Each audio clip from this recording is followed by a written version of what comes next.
Hello friends, welcome to entire classes. आज है 12 नवंबर 2025 और आज हम लोग जितने भी इम्पोर्टेंट करेंट अफेयर्स हो सकते हैं उसको देखेंगे। इससे पहले सुबह की शुरुआत एक कोट से करेंगे। जहां आप कुछ नहीं कर सकते वहां एक चीज़ पक्का कीजिए, कोशिश। यानी ये कोट उन लोगों के लिए है जो अपने जीवन में निराश होकर बैठे हुए हैं और जीवन को बेरंग बना चुके हैं। वो उन लोगों को कहना चाहेंगे हम कि आप एक और प्रयास करिए, शायद इस बार सफलता आप लोग को मिल जाए, क्योंकि आपके हाथ में सिर्फ प्रयास करना ही है, कर्म करना ही है। फल की इच्छा आप मत रखिए, कर्म करते जाइए, आपको सफलता एक न एक दिन अवश्य मिलेगी। चलते हैं हम लोग अपने आज के पहले क्वेश्चन की तरफ। आज का पहला क्वेश्चन है, विश्व निमोनिया दिवस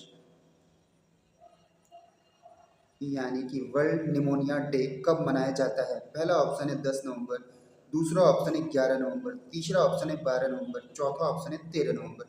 तो इसका राइट आंसर क्या होगा? तो इसका राइट आंसर होगा 12 नवंबर। यानी कि प्रत्येक वर्ष 12 नवंबर को हम विश्व निमोनिया दिवस मनाते हैं। अब इस महीने के कुछ इंपॉर्टेंट डे हैं, उसको हम लोग देखेंगे। 3 नवंबर को हम लोग विश्व जेलीफिश दिवस मनाते हैं। 5 नवंबर को हम लोग विश्व सुनामी दिवस मनाते हैं। 5 नवंबर को हम लोग गुरु नानक देव की जयंती भी मनाते हैं। 7 नवंबर को हम लोग शिशु संरक्षण दिवस मनाते हैं। 7 नवंबर को हम लोग एक और दिवस राष्ट्रीय कैंसर जागरूकता दिवस यानी नेशनल कैंसर अवेयरनेस डे मनाते हैं। और 8 नवंबर को हम लोग विश्व रेडियोग्राफी दिवस मनाते हैं।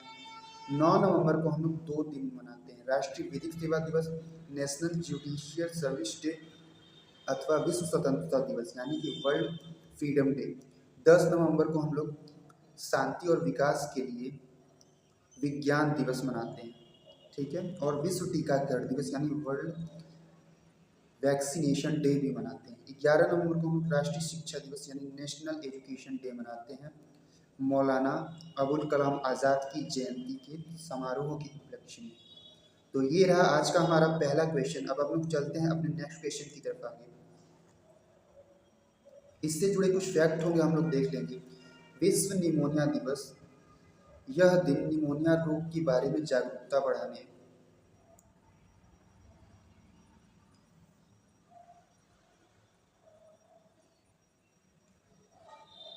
के लिए मनाया जाता है, जो फेफड़ों में एक गंभीर संक्रमण है। यानी कि जो निमोनिया होती है, इससे हमारा फेफड़ा जो होता है, लंग्स, वो प्रभावित होता है। लोक सेवा प्रसारण दिवस भी आज ही के दिन मनाया जाता है, यानी 12 नवंबर को। यह दिन 1947 में महात्मा गांधी की दिल्ली स्थित आकाशवाणी स्टूडियो में हुई पहली और एकमात्र यात्रा की याद में मनाया जाता है, लोक सेवा प्रसारण दिवस। चलते हम लोग अपने नेक्स्ट क्वेश्चन की तरफ आगे।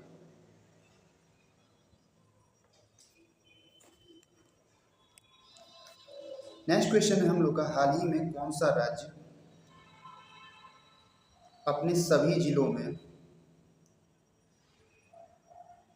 वृद्धा आश्रम स्थापित करेगा? पहला ऑप्शन है नागालैंड, दूसरा ऑप्शन है मणिपुर, तीसरा ऑप्शन है पश्चिम बंगाल, चौथा ऑप्शन है केरल। तो इसका राइट आंसर होगा नागालैंड। यानी कि अभी हाल ही में नागालैंड सरकार है, उसने ये फैसला लिया है कि वो अपने हर जिले में एक वृद्धा आश्रम स्थापित करेगा। अब नागालैंड हो गया, तो नागालैंड की राजधानी कहाँ है?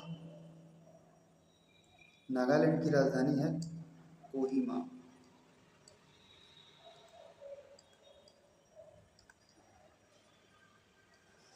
मणिपुर की राजधानी है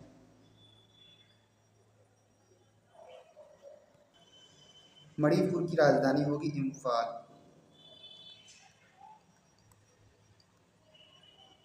पश्चिम बंगाल की राजधानी क्या है? कोलकाता।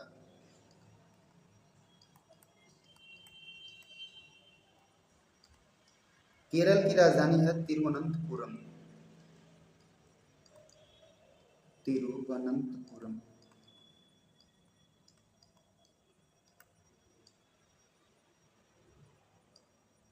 ठीक है, अब इसके बारे में थोड़ा देखेंगे। जैसे नागालैंड के जो सीएम है नेफ्यू रियो हैं।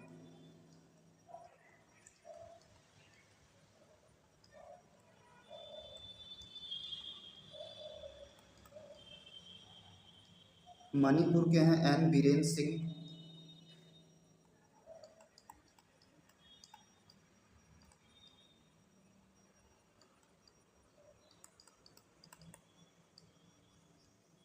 पश्चिम बंगाल की हैं ममता बनर्जी, तृणमूल कांग्रेस से।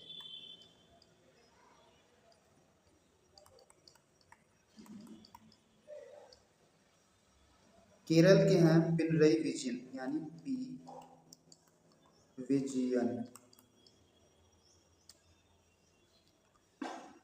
इससे जुड़े कुछ फैक्ट होंगे, हम लोग देखेंगे। नागालैंड सभी जिलों में वृद्धाश्रम स्थापित करेगा। सलाहकार वांगपांग कोन्याक ने वरिष्ठ नागरिकों की सहायता के लिए नागालैंड के सभी जिलों में वृद्धाश्रम बनाने की योजना की घोषणा की। यह पहल सामाजिक सहायता योजनाओं के माध्यम से कमजोर वृद्ध लोगों के कल्याण, पोषण और संरक्षण पर केंद्रित है। वृद्धावस्था पेंशन, वृद्धजन सहायता लाइन और चैरिटी केयर पहल जैसे मौजूदा कार्यक्रमों द्वारा समर्थित हैं वृद्धाश्रम। चलते हैं हम लोग नेक्स्ट क्वेश्चन की तरफ आगे। हाल ही में ISSF विश्व चैंपियनशिप में रजत पदक यानी सिल्वर मेडल किसने जीता है? पहला ऑप्शन है अनीश भानवाला, दूसरा ऑप्शन है अभिनव बिंद्रा, तीसरा ऑप्शन है ऐश्वर्या प्रताप सिंह, चौथा ऑप्शन है उपरोक्त सभी। तो इसका राइट आंसर क्या होगा? तो इसका राइट आंसर होगा ऐश्वर्या प्रताप सिंह को अभी हाल ही में इन्होंने ISSF विश्व चैंपियनशिप में सिल्वर मेडल जीता। अब ये जितने भी प्लेयर्स हैं वो शूटिंग से संबंधित हैं। अनीश भानवाला,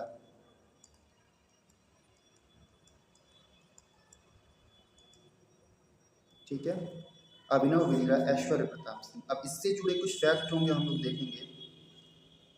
ये ऐश्वर्य प्रताप सिंह की तस्वीर है।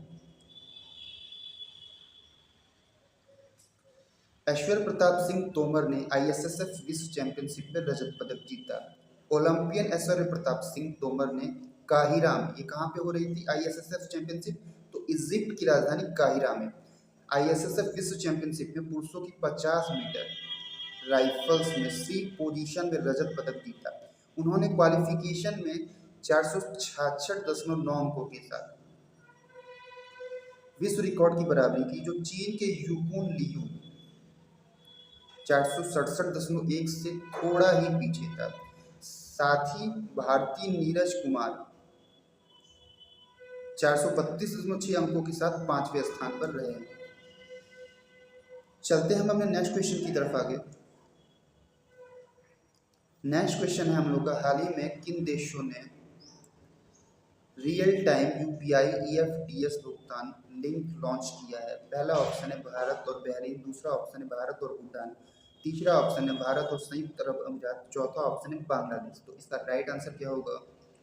तो इसका राइट आंसर होगा भारत और बहरीन ने भी हाल ही में रियल टाइम UPI EFTS भुगतान लिंक लॉन्च किया है। अब इससे जुड़े कुछ फैक्ट होंगे, हम लोग देखेंगे। इससे पहले ये ऑप्शन के बारे में थोड़ा सा देख लें हम। भारत, बहरीन, बहरीन की राजधानी होगी मनामा,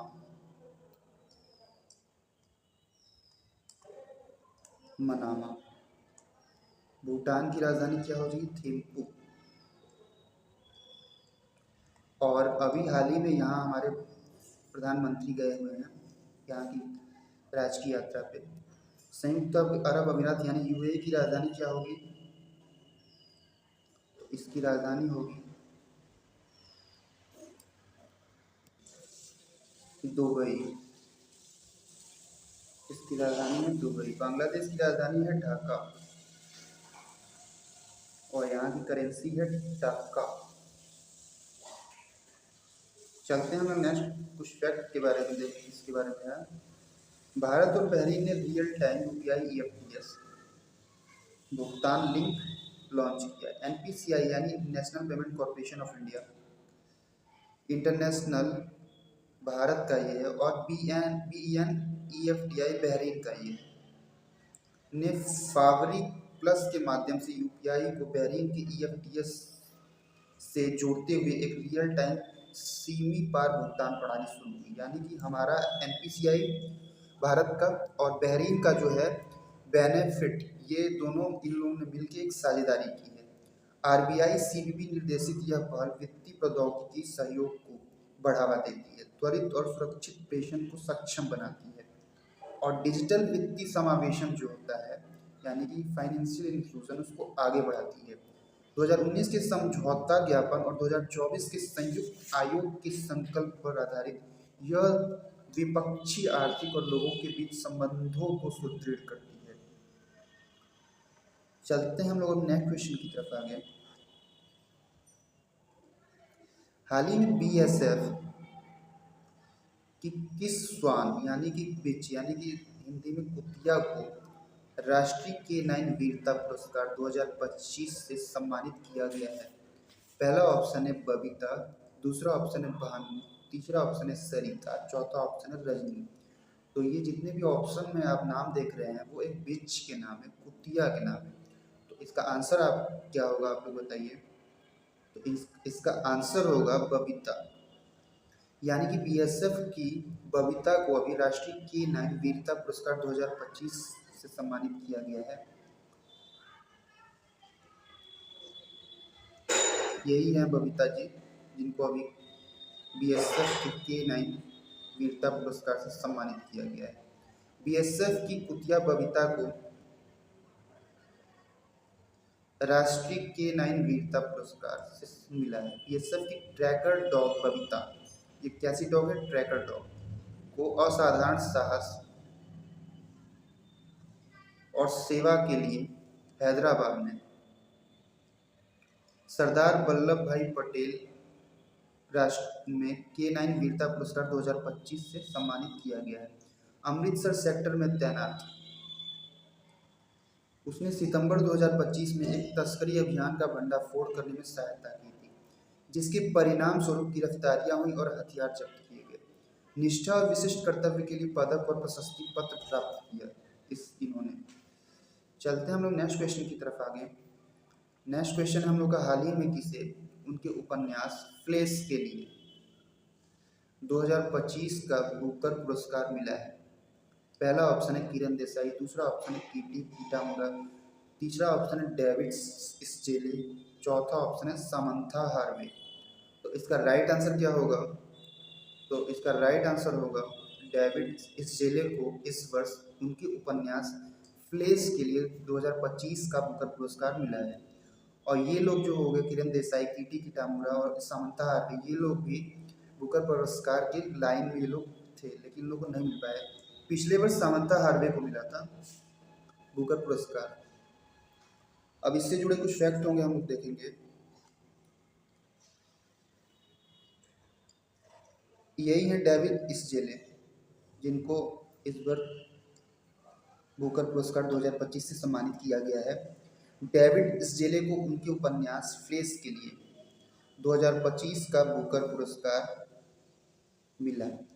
हंगेरियन ब्रिटिश लेखक डेविड स्जेले ने अपनी पुस्तक फ्लेश के लिए 2025 का बुकर पुरस्कार जीता और अपनी पृष्ठभूमि से यह सम्मान पाने वाले पहले व्यक्ति बन गए।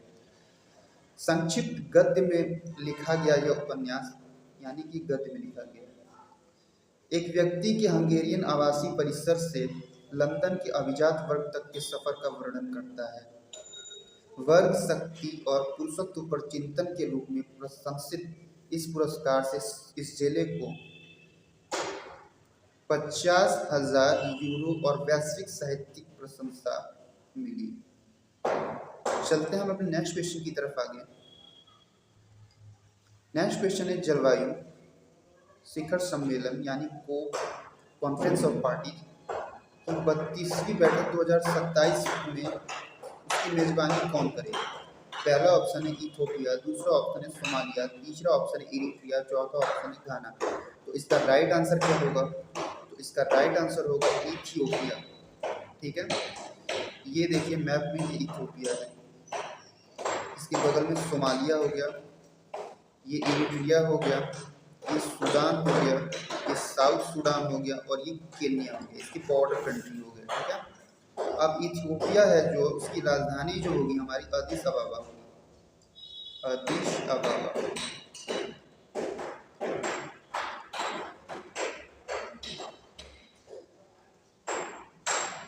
सोमालिया की राजधानी होगी मोगाडिशु।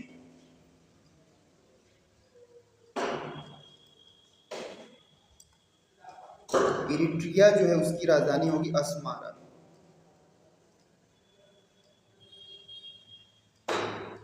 घाना की राजधानी होगी अक्रा।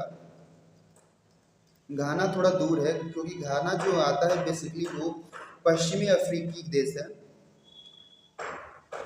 अब इससे जुड़े कुछ फैक्ट होंगे, देखेंगे हम लोग। इथोपिया 2027 में कोप 32 जलवायु शिखर सम्मेलन की मेजबानी करेगा। इथियोपिया को अदिस अबाबा में 2027 में होने वाले संयुक्त राष्ट्र जलवायु परिवर्तन सम्मेलन यानी कोप 32 के मेजबान देश के रूप में चुना जाना तय है।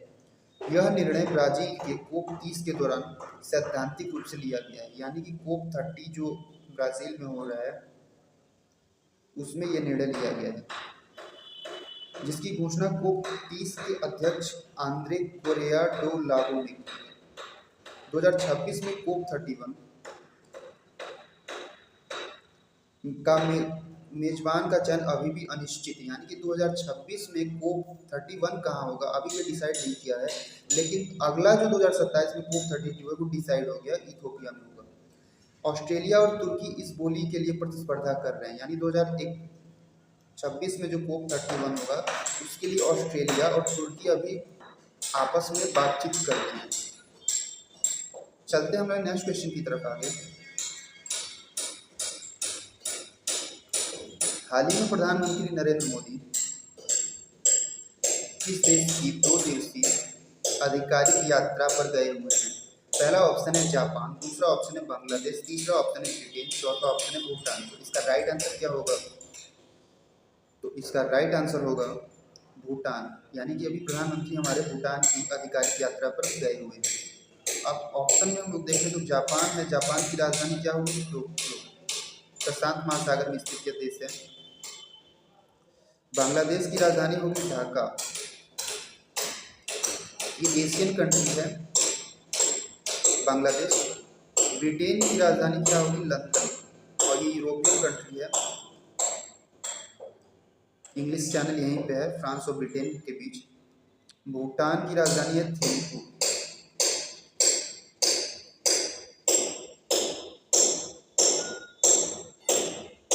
ठीक है, और ये हमारा बॉर्डर कंट्री है भूटान। इससे जुड़े कुछ फैक्ट होंगे हम लोग देखेंगे। देखिए यही है भूटान, ये से इंडिया लगा है, यहाँ से चाइना लगा है और यहाँ से बांग्लादेश से सीमा भी लगती है। प्रधानमंत्री नरेंद्र मोदी ने अपने दोस्त पड़ोसी भूटान के साथ रिश्ते और भी मजबूत कर लिए हैं। चीन के लिए टारगेट बने इस देश को भारत की तरफ से 4000 करोड़ रुपए की परियोजना का तोहफा मिला है, यानी कि 4000 करोड़ रुपए की परियोजनाओं का शिलान्यास करने यहाँ हमारे मोदी जी गए, जिसमें हाइड्रो इलेक्ट्रिसिटी से लेकर भूटानी मंदिर तक शामिल है। यानी कि बेसिकली 2 परियोजनाएं आप सुनने को आ रही हैं, हाइड्रो इलेक्ट्रिसिटी प्रोजेक्ट और भूटान में मंदिर जो बन रहा है उसके लिए हमारे अभी मोदी जी वहाँ पे गए हैं। देखिए ये एयरपोर्ट है, वहाँ के जो नेता लोग हैं वहाँ पहुँचे उनका स्वागत करने के लिए। चलते हैं हम अपने नेक्स्ट क्वेश्चन की तरफ आगे। हाल ही में भारत और श्रीलंका के बीच संयुक्त सैन्य अभ्यास मित्र शक्ति 2025 का शुरुआत कहाँ पे हुआ है? पहला ऑप्शन है बेलगावी, दूसरा ऑप्शन है बेंगलुरु, तीसरा ऑप्शन है APJ अब्दुल कलाम द्वीप, चौथा ऑप्शन है अंडमान और निकोबार। तो इसका राइट आंसर क्या होगा? इसका राइट आंसर होगा बेलगावी, ये कर्नाटका में है बेलगावी।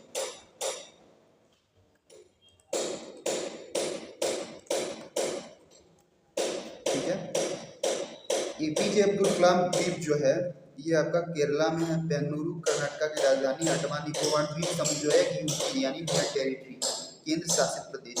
अब इससे जुड़े कुछ फैक्ट होंगे हम लोग देखेंगे।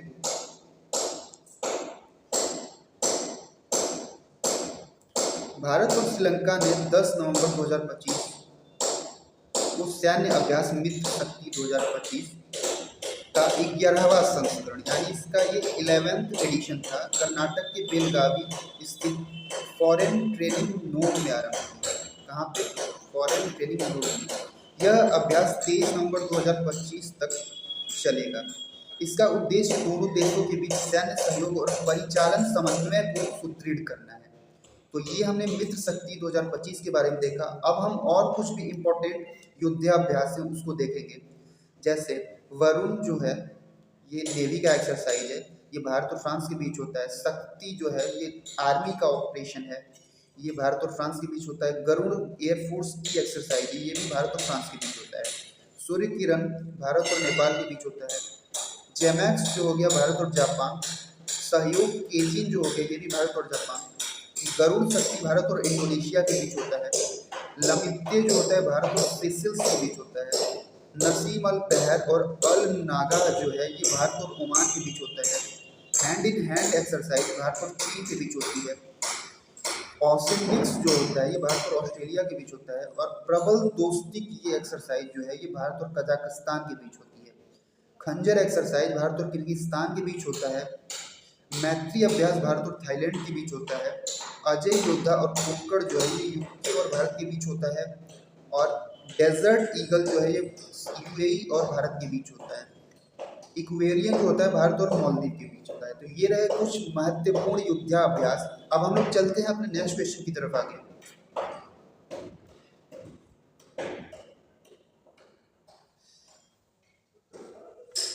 हाल ही में गेल यानी gas authority of India limited ये भारत की एक महारत्ना कंपनी है कि अगले सीएमडी कौन चुने गए हैं। पहला ऑप्शन है श्री अमरेंदु प्रकाश, दूसरा ऑप्शन है श्री के सदाशिव मूर्ति यानी कोप्पू सदाशिव मूर्ति, तीसरा ऑप्शन है गुरदीप सिंह, चौथा ऑप्शन है दीपक गुप्ता। इसका राइट आंसर क्या होगा? तो इसका राइट आंसर होगा दीपक गुप्ता को अभी हाल ही में गेल के अगले सीएमडी के रूप में चुना गया है। अब बाकी के भी ऑप्शन हम लोग देखेंगे। जैसे श्री अमरेंदु प्रकाश जो हैं ये आपके सेल यानी steel authority of India limited के हेड हैं। ये भी भारत की एक महारत्ना कंपनी है। और ये जो है श्री के सदाशिव मूर्ति जो हैं ये आपके भेल यानी भारत हैवी इलेक्ट्रॉनिक लिमिटेड, ये भी भारत की एक महारत्ना कंपनी है, उसके हेड है। गुरदीप सिंह जो हैं इस समय एनटीपीसी यानी नेशनल थर्मल पावर कॉर्पोरेशन जो है ये भी भारत की एक महारत्न कंपनी है, उसके हेड हैं। दीपक गुप्ता के बारे में आपको हमने बताया ही, ये गेल के अभी अगले सीएमडी के रूप में नियुक्त किए गए हैं। चलते हैं हम लोग नेक्स्ट क्वेश्चन की तरफ आगे। इनके बारे में कुछ फैक्ट होगा। ये दीपक गुप्ता जी हैं। पब्लिक एंटरप्राइज सिलेक्शन बोर्ड ने गेल इंडिया के डायरेक्टर प्रोजेक्ट्स दीपक गुप्ता को अगले चेयरमैन और प्रबंध निदेशक यानी चीफ मैनेजिंग डायरेक्टर बनाए जाने की सिफारिश की है। वे अगले फरवरी में सेवानिवृत्त हो रहे हैं। संदीप कुमार गुप्ता यानी अभी जो फिलहाल में है वो संदीप कुमार गुप्ता हैं का स्थान लेंगे। 35 वर्षों से अधिक के अनुभव के साथ गुप्ता बड़े प्रोजेक्ट्स को क्रियान्वित करने के लिए जाने जाते हैं, जिनमें नाइजीरिया का डंगोटे रिफाइनरी और HMEL का भटिंडा प्रोजेक्ट शामिल है। उनकी नियुक्ति ऐसे समय में हुई है जब गेल LNG, ट्रकिंग, पेट्रोकेमिकल्स, नई ऊर्जा जैसे क्षेत्रों में विस्तार करने और 2035 तक नेट जीरो उत्सर्जन प्राप्त करने पर ध्यान केंद्रित कर रहा है, जिससे पाइपलाइन विस्तार और नवीकरणीय ऊर्जा में महत्वपूर्ण निवेश को समर्थन प्राप्त है। चलते हैं हम अपने नेक्स्ट क्वेश्चन की तरफ आगे। तो ये हमारा आज का लास्ट क्वेश्चन था। इसकी PDF जो है हमारे टेलीग्राम चैनल पर है, आप यहाँ से जाके उसको डाउनलोड कर सकते हैं। इसकी लिंक डिस्क्रिप्शन बॉक्स में है। तो आज के लिए इतना ही, मिलते हैं हम लोग फिर कल। आज के लिए इतना ही। Thank you so much.